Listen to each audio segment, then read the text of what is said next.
Well, hello and welcome to another edition of Midweek Online. My name is Josh and I'm the youth pastor here at Lifepointe Youth. Normally we have a host. Tonight I'm kind of doing things solo. We're starting a brand new focus, a brand new series in our Wednesday nights. So we're going to carry that in to Midweek Online over the next couple of months, actually. We're going to break down a book that a lot of churches and a lot of Christians like to take apart, and that is Song of Solomon. They don't like to really look at it or listen to it.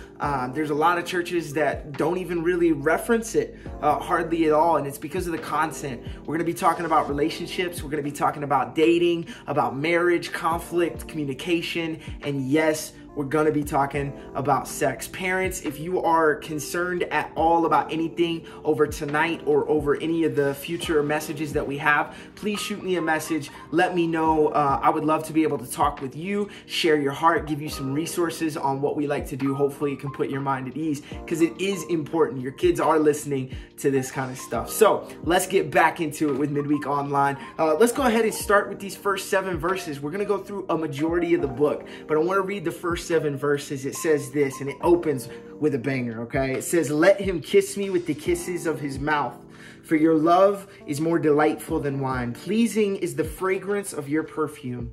Your name is like the perfume poured out. No wonder the maidens love you. Take me away with you. Let us hurry. Let the king bring me into his chambers."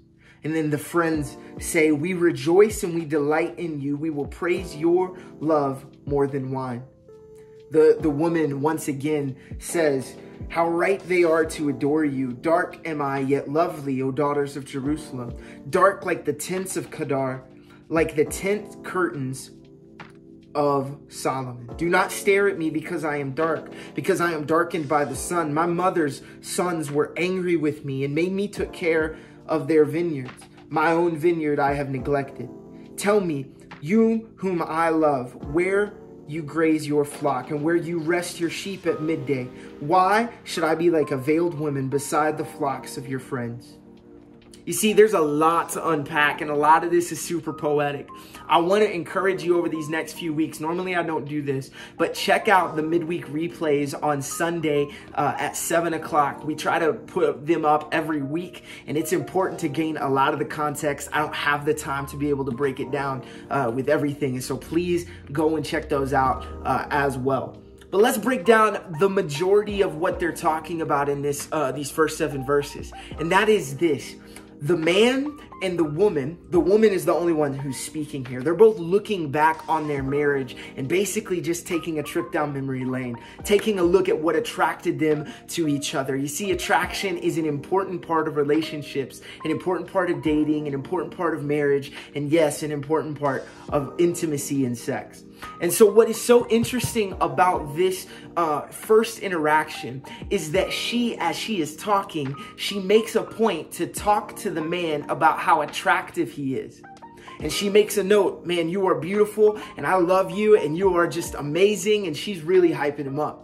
But what is really interesting is she says, "None of that matters. Your name is what drew me to you." You see, back then, names were important. And what names actually meant they still do, but it talked about the character, the very nature, the things that were etched in the very being of who people were. And she was saying, "Hey man, I love your character.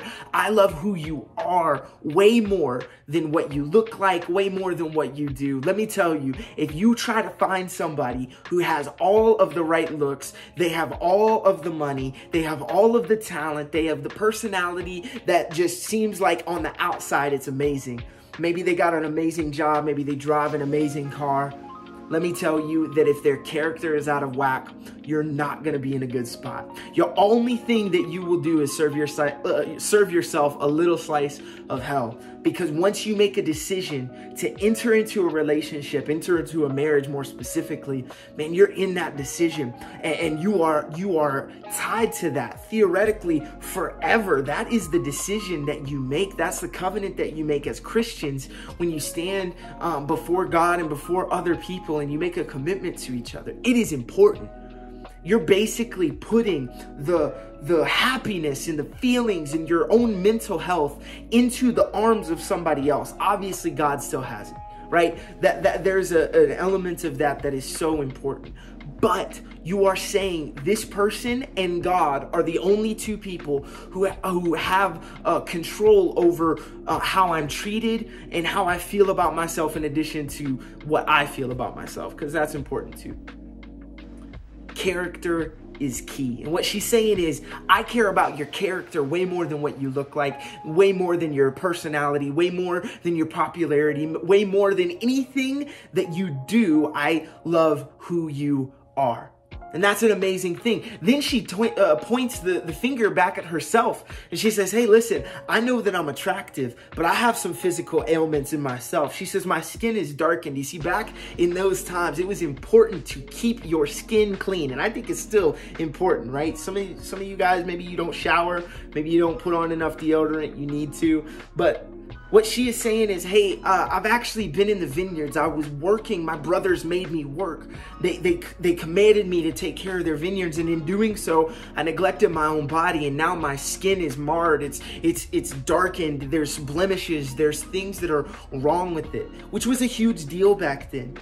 But she is making a note that hey, even in my blemishes, my character, I hope that you'll still be able to see it. Again, she's reminiscing, but she's saying, man, I hope that you can see my character. Because in being able to be obedient to her brothers, which back in that time, there was a hierarchy, and there was totally a thing where, you know, if a man, a brother or a husband or a father would tell you to do something, it was pretty much law. And so for her to be able to listen to them and be obedient to them, even to the detriment of keeping care of herself, and that spoke highly of her character. And once again, men, guys, boys, you have to be able to find a woman of character. Someone who is going to be able to not just be attractive. Hey, we're all looking for that. But somebody who actually has character to be able to sustain it. These are the important things in attraction. Making sure that you have character. Because if you don't, if one person even lacks character in a relationship, you're going to find yourself in a very, very, very bad spot. Because you're going to be willing to make compromises.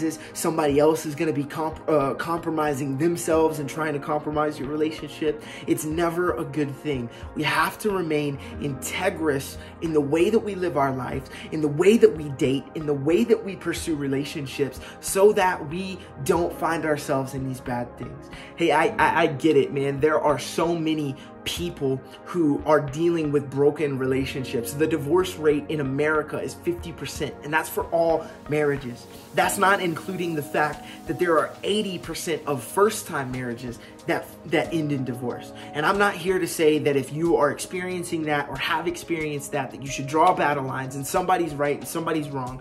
Man, that is not what I'm here to do. What I am here to do is give you tools for how to walk this thing out, how to live out healthy relationships in your life and then in the lives of the people that you're around, that you can share stuff like this with. A lot of people do not want to open up the book and read Song of Solomon, but it is so important and so crucial to understand. And it starts with who you're attracted to and who you allow, if they have an attraction to you, who you allow in those spaces. It is crucial, it is key, and you have to have integrity and character through it all. Hey, thank you so much for being able to watch tonight. Again, like I said, please make sure that you go back and you watch some of the messages in their entirety. I normally don't do this, but check out Midweek Replay on Sundays at 7 p.m. We would love to be able to have you. Parents, be sure to watch those as well. There's always an invitation as well to come through to either any of our services on Wednesday nights at 6:30 at the church,